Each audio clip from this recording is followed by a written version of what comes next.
प्यारे बच्चों, आज हम क्लास 8 का मैथमेटिक्स के 7B करेंगे। Exercise 7B। देखिए 7B का पहला क्वेश्चन है, दो संख्याओं का योग 24 है, उनमें से एक संख्या दूसरी संख्या की दोगुनी है, तो वो संख्याएं हमें बतानी है। तो इस तरह के सवालों में क्या करते हैं हम, इसमें दो संख्याएं बतानी हैं तो संख्याओं को हम मान लेते हैं, एक को x मान लेते हैं, एक को y मान लेते हैं, फिर x y का मान निकाल देते हैं। तो ये समीकरण बनेंगे हमारी दो चरों वाली समीकरण बनेंगी।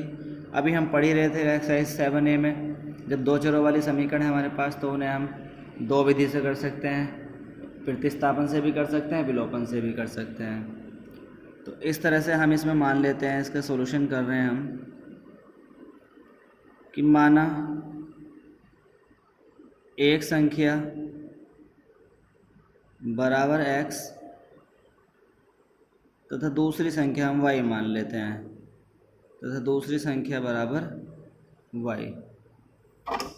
पहली शर्त यह है कि दो संख्याओं का योग 24 है, तो यहाँ पर लिख सकते हैं हम पहली शर्त,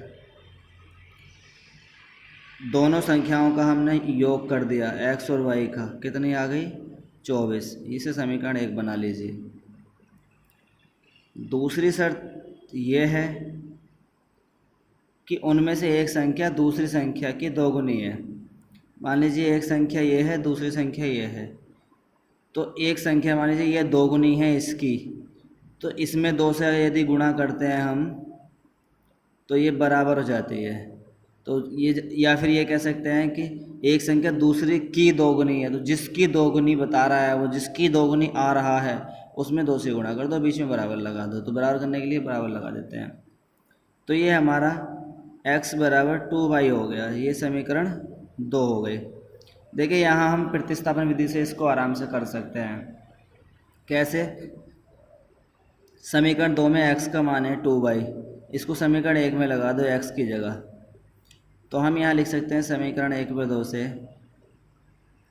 समीकरण 1 व समीकरण 2 से, देखिए x की जगह 2y यहाँ पर लगाएंगे, लगाते हैं x की जगह 2y है समीकरण 1 में, तो x की जगह 2y रखेंगे तो 2y प्लस y और बराबर 24। अब इन्हें जोड़ दीजिए, 2y और 1y 3y हो गए बराबर 24। तो y बराबर हो जाएंगे 24/3, 3 यहाँ नीचे आ जाएगा भाग में, 3 से काट देंगे, 3 अट्ठे 24, y का मान आ गया 8। इस y के मान को चाहे समीकरण 1 में रख दो चाहे समीकरण 2 में रख दो, वहाँ से हमें x का मान मिल जाएगा। तो मैं यहाँ पर कर दे रहा हूँ कि y बराबर 8 समीकरण 2 में रखने पर, तो समीकरण 2 है x बराबर 2y, 2 गुणा y, तो y की जगह रखेंगे y का मान 8, तो ये हो जाएगा 2 गुणा 8, 8 दूनी 16, ये x का माना जाता है। हमने माना है एक संख्या x दूसरी संख्या y, तो x का मान आया 16, y का मान आया 8, तो हम यहाँ लिख देंगे अतः एक संख्या जो x आई है हमारी उसका मान आया है 16, तथा दूसरी संख्या जो y हमने मानी थी उसका मान आया 8। यही दोनों संख्याएं हैं। समझ आया होगा? देखिए मैं नेक्स्ट क्वेश्चन और ले लेता हूँ, एक और ले लेता हूँ, क्वेश्चन नंबर 2। देखिए मैंने क्वेश्चन नंबर 2 लिख लिया है। दो संख्याओं का योग छोटी संख्या के 3 गुने से 3 अधिक है, ये तो पहली शर्त है। दूसरी शर्त है यदि दोनों का अंतर 5 है, ये दो शर्त हो गई। तो संख्याएं बताइए, ऊपर वाले के जैसा ये भी जो भी पहला किया था। तो देखिए इसमें भी हम मान लेंगे एक संख्या x दूसरी संख्या y, तो यहाँ इसका सॉल्यूशन करेंगे हम। माना एक संख्या बराबर x तथा दूसरी संख्या बराबर y। फिर पहली शर्त क्या है? संख्याओं का योग छोटी संख्या के 3 गुने से। अब देखिए हमें यहाँ पर ये नहीं पता कि यहाँ पे छोटी संख्या कौन सी है और बड़ी संख्या कौन सी है, तो पहले ऐसे कर ले रहे हैं, ये वाली शर्त लगा देते हैं कि दोनों का अंतर 5 है। तो इसमें से दोनों का अंतर हो जाएगा, यानी कि एक संख्या में से दूसरी संख्या माइनस हो जाएगी। तो हम ये मान के चल रहे हैं कि ये बड़ी संख्या है x और ये y छोटी संख्या है। इसको आप ये लिख ही दो यहाँ पर, ये बड़ी संख्या मान लो और ये छोटी संख्या मान लो। हम वहाँ पे भी मान सकते थे कि माना छोटी संख्या, बड़ी संख्या x और छोटी संख्या y। तो यदि हम बड़ी संख्या x को मान रहे हैं और दोनों का अंतर 5 कर रहे हैं, तो ये हो जाएगा बड़ी में से छोटी संख्या को माइनस कर दो और बराबर 5, ये इनका अंतर ही होता है। तो ये संख्या, ये समीकरण 1 आ जाएगी। दूसरी शर्त जो पहले दे रखी है उसको हम अब ले लेते हैं। अब यहाँ दूसरी शर्त ये है कि दो संख्याओं का योग, हमने यहाँ दोनों संख्याओं का योग कर दिया है x प्लस वाई, छोटी संख्या के 3 गुने से। छोटी संख्या हमने y मानी क्योंकि y को घटाया x में से, तो हम छोटी संख्या का 3 गुना करेंगे। ये छोटी संख्या है, इसका 3 गुना कर दिया, 3 से गुना कर दी। 3 गुने से 3 अधिक है तो 3 अधिक भी कर दो इसी में और बीच में लगा दो बराबर। ये हमारी दूसरी कंडीशन बन जाती है। तो इसमें क्या हो जाएगा, ये x प्लस वाई बराबर 3y प्लस 3y को इधर ले आओ, x प्लस वाई 3y बराबर से इधर आएगा माइनस का 3y हो जाएगा बराबर 3।